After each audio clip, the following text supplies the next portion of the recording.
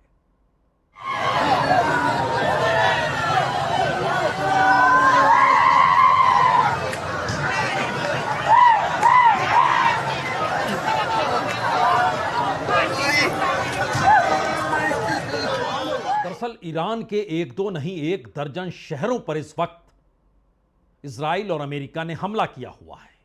Tehran में भी है, बंदर अब्बास में भी है, खुर्रमाबाद में भी है, इस्फहान में भी है, देशफुल में भी है, वो शहर में भी है, आबिज में भी है, गारनब्रेह में भी है, कोम में भी है, करमानशाह में भी है। और इन तमाम जगहों के लेकर इस बीच ईरान नेशनल सिक्योरिटी काउंसिल ने कहा है कि लोग तेहरान छोड़ दें, स्थितियां नाजुक है, और इस बात का जिक्र किया है कि आज की रात बहुत कुछ तय होगा। यह मैसेज बहुत साफ है, और शायद इसीलिए ईरान के विदेश मंत्री अब्बास अग्राची ने सऊदी अरब, यूनाइटेड अरब अमीरात, कतर, कुवैत, बहरीन, इराक के विदेश मंत्रियों से बात की और कहा कि आपको तय करना है कि आप अपनी जमीन युद्ध के लिए नहीं दें। इस पूरी परिस्थिति में भारत ने भी अब स्टैंड लेना शुरू किया है, और उसका कहना है कि डिप्लोमेसी के आश्रय, बातचीत के आश्रय समाधान निकलना चाहिए, युद्ध रास्ता नहीं है। बकायदा एक प्रेस रिलीज जारी की गई है जिसके जरिए दुनिया के देशों से कहा गया है कि युद्ध से हटना चाहिए। लेकिन इन सब के बीच एक दूसरी परेशानी भी है। भारत के प्रधानमंत्री नरेंद्र मोदी अपनी यात्रा खत्म करके आए और उसके 24 घंटों के बाद, या कहीं 36 घंटों के बाद, यह हमला हो गया। दुनिया में मैसेज इजराइल के साथ भारत के खड़े होने का है। जब 12 दिनों का युद्ध इजराइल और ईरान में हो रहा था, तब भारत किसी के साथ खड़ा हुआ नहीं था। इस वक्त दुनिया यह मान रही है। तो ऐसे में 3 सवाल शायद पूरी दुनिया के भीतर परेशानी का सबब भी है, और शायद भारत की भूमिका क्या होगी इसको लेकर भी अंतर्राष्ट्रीय डिप्लोमेसी में चर्चा भी है। लेकिन भारत की मुश्किल कई है, क्योंकि जिस मार्ग से भारत में तेल आता है वो होर्मुज़ स्ट्रेट रूट है। ईरान से भारत तेल चाहे ना लेता हो, लेकिन होर्मुज़ स्ट्रेट रूट से भारत में तेल आता है लगभग 50% जो आयात किया जाता है। यानी इस जगह पर अगर ईरान रोक देता है, और जो हूती विद्रोहियों ने जिक्र किया है कि ईरान के समर्थन में वह होर्मुज़ स्ट्रेट और रेड सी के तेल रूट को टारगेट करेंगे, तो इसका मैसेज बहुत साफ है कि यह संकट एनर्जी के क्षेत्र में भारत के सामने और बड़ा संकट होगा। और दुनिया के भीतर इस समय कच्चे तेल को लेकर जो लड़ाई अमेरिकी प्रतिबंधों के बाद चल रही है, उसकी जद में हर वो देश आएगा जो अभी तक तेल पर निर्भर है, या कहें जो उसकी पूरी इकोनॉमी तेल से चलती है। वहां की परिस्थिति और नाजुक होगी। दूसरी बड़ी बात, अभी तक भारत की भूमिका एक साउथ एशिया में लीडर के तौर पर रही है। वो किसी के साथ खड़ा नहीं होता था, वो हमेशा शांति दूत के तौर पर दुनिया के तमाम देशों के बीच एक बीच का रास्ता अख्तियार करता था। और ये कोई आज से नहीं है, ये तो गुटनिरपेक्ष आंदोलन से, जब दुनिया 2 हिस्सों में थी, एक तरफ रशिया था, दूसरी तरफ अमेरिका था, उस बीच भी भारत ने यही रुख अपनाया। लेकिन पहली बार अगर इजराइल के साथ भारत अपनी निकटता को दिखा रहा है, तो अगला सवाल ब्रिक्स का भी है। ब्रिक्स का सदस्य ईरान भी है। ब्रिक्स का सदस्य या ब्रिक्स को बनाने वालों में चीन और रशिया भी है।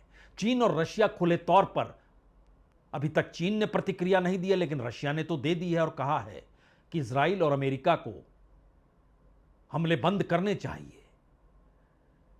तो क्या ऐसी परिस्थिति दुनिया के सामने आ चुकी है जो कि अगर चीन इस युद्ध में कूदता है तो यह व्यापक हो जाएगा? और चीन अभी तक किसी युद्ध में कभी कूदा नहीं है, वो बाजार के हिसाब से चलता रहा। लेकिन इन परिस्थितियों में जब ईरान कोई छोटा देश नहीं है और इकोनॉमी के आश्रय खास तौर से तेल, गैस और रेयर अर्थ, इन 3 चीजों को लेकर अमेरिका और चीन में अगर कॉन्फ्लिक्ट है और ईरान उसके बीच अगर खड़ा है, तो फिर स्थितियां बिगड़ी तो चीन वहां आ सकता है।